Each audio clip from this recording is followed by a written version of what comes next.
Friends, அனைவருக்கும் பொங்கல் வாழ்த்துக்கள். இன்னைக்கு நம்ம வீட்டில் ஈஸியாக சாக்லேட் ஃப்ளேவரில் கேக் செய்ய போகிறோம். வாங்க எப்படி செய்யலான்னு பார்க்கலாம். இது நம்ம ஃபஸ்ட்டு பட்டரோ சாக்லேட்டோ எடுத்து இப்போ மெல்ட் ஆகிட்டே இருக்குது. கொஞ்சம் கொஞ்சமாக லைட்டாக எப்போல்லாம் லைட்டாக ரொம்ப லைட்டாக மெல்ட் ஆகுதோ அப்போல்லாம் நீங்கள் லைட்டாக கலக்கி விடணும். கலக்கி விட்டால் கொஞ்ச நேரம் கழிச்சு அதுவே லைட்டாக இதாகிற மாதிரி மெல்ட் ஆகிடும்.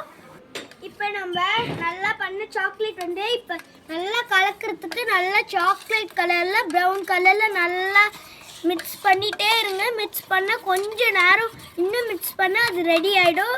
2 மினிட்ஸ் மிக்ஸ் பண்ணிகிட்டே இருங்க.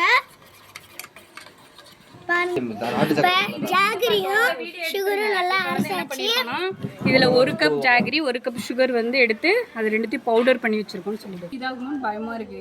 மைதா இப்போ 1 கப் மைதா எடுத்துருக்கோம். அதை வந்து இதுல சேர்த்துக்கிறோம். அதுல வந்து இது சேர்த்துக்கிறோம். இப்போ 1 கப் மைதாவுக்கு வந்து 1 கப் மைதாக்கு வந்து 3/4 கப் கொக்கோ பவுடர் எடுத்துக்கிறோம். 3/4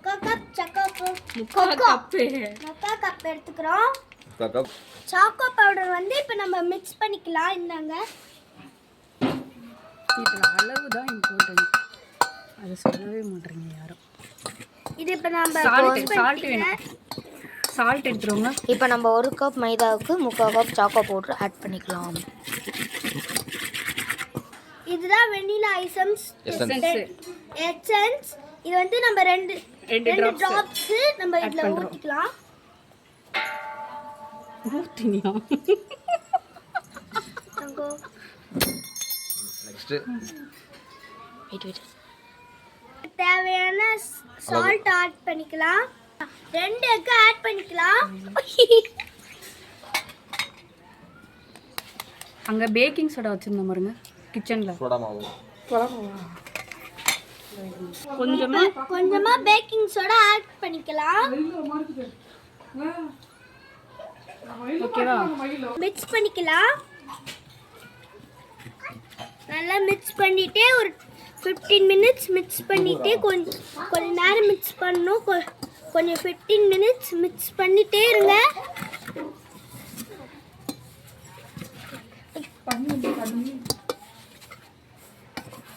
நல்லா கொலையா ஆயிடுச்சு.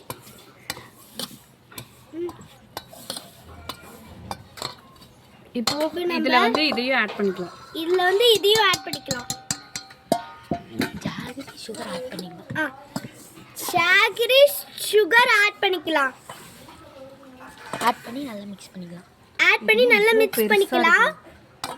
மிக்ஸ் பண்ணிட்டே இருங்க.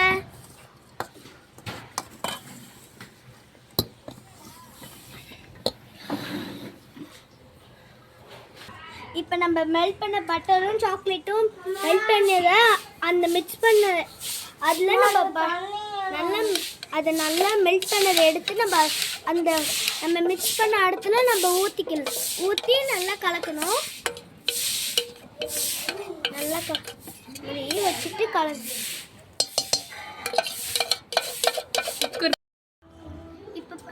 இப்போ வந்து நம்ம கிட்கேட் போட்டோம்.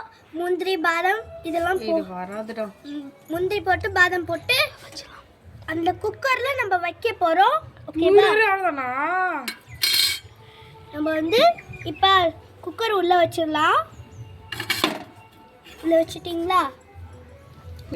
டைம் சொல்லிடுறா. 15 மினிட்ஸ் நம்ம வந்து குக்கர்ல போட்டு விசில் வைக்காம நம்ம கேக் ரெடி ஆச்சு. இது காலையிலேருந்து கஷ்டப்பட்டு செஞ்சது கொஞ்சம் சொதப்பல் ஆயிடுச்சு. ஆனால் ஃப்ரெண்ட்ஸ் கஷ்டமாக ரொம்ப சொதப்பலாக செஞ்சுருக்கோம். ஆனால் பரவாயில்ல, முயற்சி பண்ணி நாங்கள் செஞ்சு காட்டுறோம். அதோட டேஸ்ட்டே வேறு மாதிரி இருக்கும். ஒருத்தர் சாப்பிட்டு எப்படி இருக்குன்னு செக் பண்ணுறாங்க. கஷ்டப்பட்டு செஞ்சோம், அது கொஞ்சம் வேஸ்ட் ஆயிடுச்சு. ஆனால் பரவாயில்ல, அது நல்லா டேஸ்ட்டாக தான் இருந்தது. இப்படி அவங்க முயற்சி பண்ணி செய்வோம். சூப்பரா இருக்கு.